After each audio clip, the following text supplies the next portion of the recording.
you mentioned ad networks and that being commonplace on the web.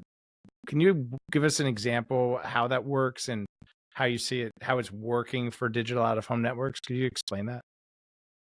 Sure, yeah. I mean, so, like a screen owner gets approached by a company who says, we think we can bring you incremental demand. And you're like, well, what are you? And they're like, well, we're not an SSP, but we sell very large campaigns to advertisers, and we currently work with the biggest advertisers, and we work with all of your peers, and we'd like to include your supply when we sell these big campaigns to the biggest advertisers. It's like, okay, like that sounds fine.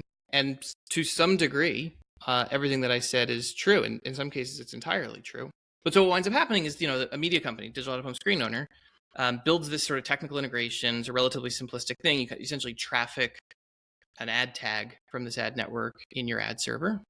And whether it's for every impression or some subset of available ad spots, you give this ad network the opportunity to buy it from you.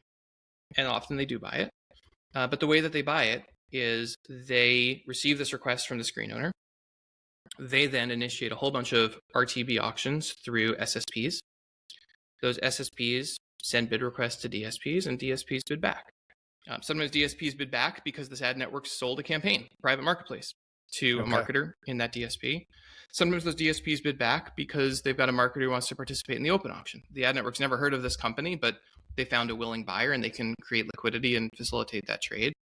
And I think, in both of those situations, this is money that the media owner might not be able to get on its own. And so I think it's a perfectly reasonable choice for the media company. There's two watch-outs. One is there's a dilution of ad spend.